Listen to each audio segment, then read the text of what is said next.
What's going on, guys? I'm supcharls here, and for today's or this week's commentary, which is gonna be the last for October, I'm basically just gonna talk about the news, one last time before I later on this video will share my thoughts or plans for the upcoming month commentary stuff that I think that I'll be doing for that month, and testing out how it's gonna turn out to be in terms of reactions with you viewers, of course. And I would basically just start off with the news because there's a few interesting news that happened this week, and basically I of course always take the most interesting news from my perspective.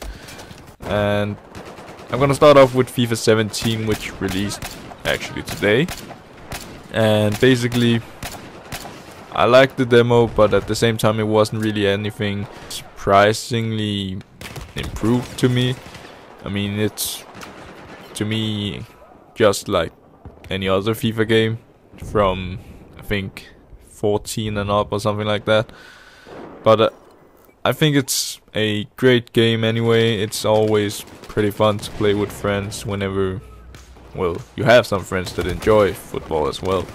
But I really think that journey mode thing, career mode or whatever it was called, it was a really interesting thing that I probably would only buy the game for, to be honest, because I don't think I could match anyone online on FIFA Ultimate Team and all that kind of stuff. But that journey mode looks pretty interesting. It has a story and all that kind of stuff.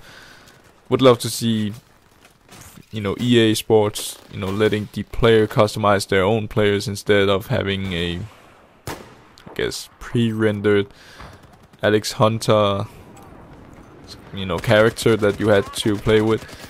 Because I'm pretty sure, because I haven't really played it and seen much of it, but NBA 2K actually also have that, option where you can choose your own character and, customize your own character.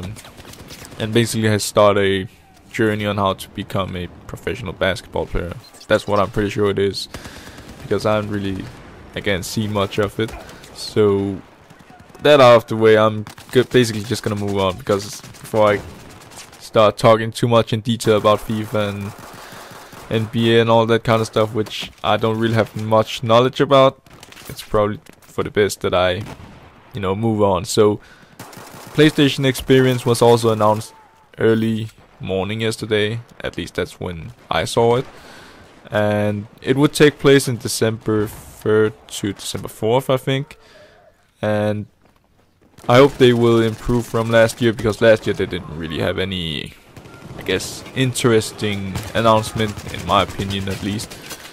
And especially with that trolling Crash Bandicoot t-shirt as well, it was a pretty disappointing event to, I guess, watch.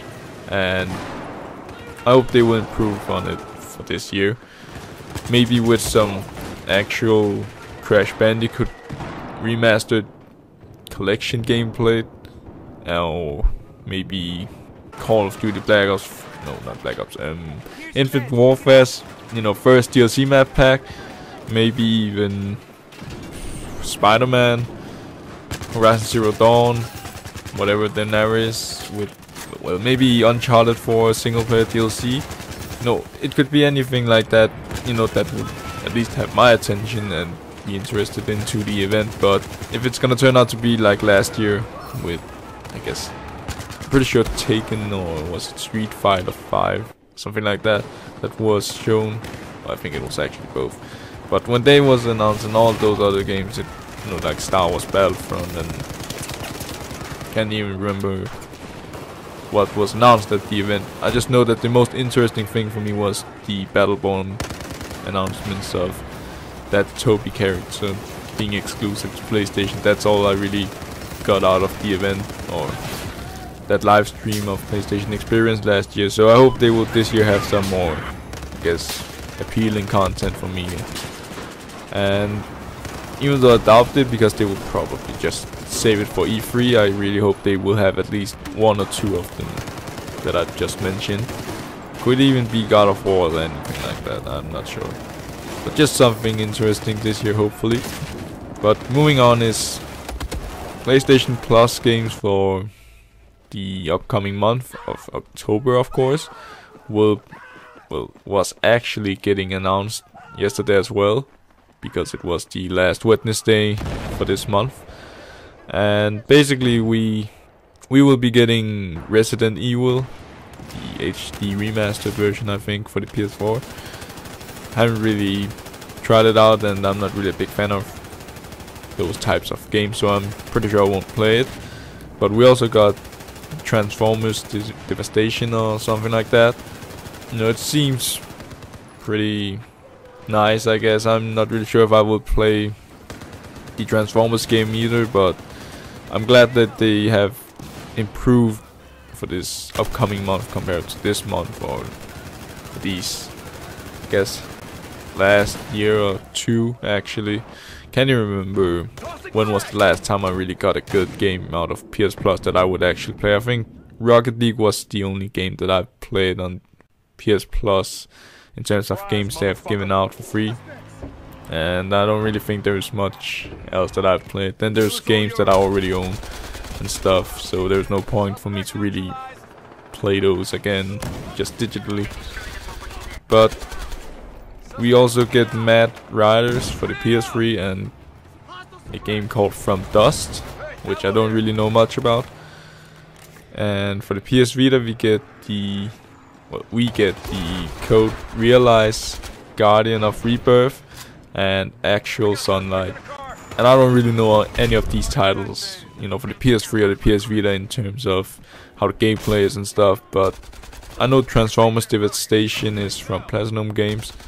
Maybe I'll give it a chance and try it out, but other than that I don't really think there's much excitement for the games that they're giving out this upcoming month either. But still, it's a big improvement from the indie games, even though I'm kinda happy to get indie games as well, because I appreciate the free games in general, and because this is one of my reasons why I always prefer physically, you know, purchasing my games. And that is because what if PS Plus will give it out for free someday down the road or something like that, digitally. So for me there's no point in really buying any of these games from PS Store, because I'm afraid they will give it out for free someday. And it's already happened a few times now that I already own the game. So that is why I always have preferred the physical games in general. But yeah, moving on is finally my channel update, because I'm not really sure if there's much else to say right now in terms of news. But for October I have been thinking about starting off with some live commentary. And basically from next week I'm gonna talk about my experience with Comic-Con this year, or GameStop Expo as I usually call it now. And I'm gonna share my thoughts about it basically, and that's what I hope I can. And hopefully it won't take too long, because there were quite a bit that happened, but we'll see how much I can, I guess, cut it down with details and stuff, but we'll see with that. But anyways, I just basically want to tell you viewers, for this October upcoming month I will be trying to only upload live commentaries, in terms of when it comes to commentaries, of course. And then from there I think that I might ask you viewers on the last live commentary for the month, you know, I want to ask you viewers if it's better for me to do the live commentaries, or should I just stick with the news, or should I try something different. I'm not sure, but basically I wanna, pretty sure that I would try and keep up with the live commentary part of things mostly. And that is because live commentary is actually much more fun for me to do as well, because I don't have to sit down on my chair and basically just talk to a microphone without doing anything else basically. and you know, with live commentary I can talk and play at the same time, so I guess it's a win-win situation right there for me. So for me personally, I think I would stick with live commentary, but at the same time I would also really like to keep these, I guess, news commentary here and there sometimes down the road as well, if there is anything, I guess, interesting. But at the same time I could also just talk about it on my live commentary, so who knows, we'll see how it's gonna turn out. But I think that's all I really had to tell you viewers for now, and I hope you viewers enjoyed this video, and basically hope you viewers will watch my next, I guess, commentary, live commentary with some Killzone 3, and I hope personally that I can get into a match in Killzone 3 next time as well. So until that, I'll see you viewers on my raw gameplay video tomorrow.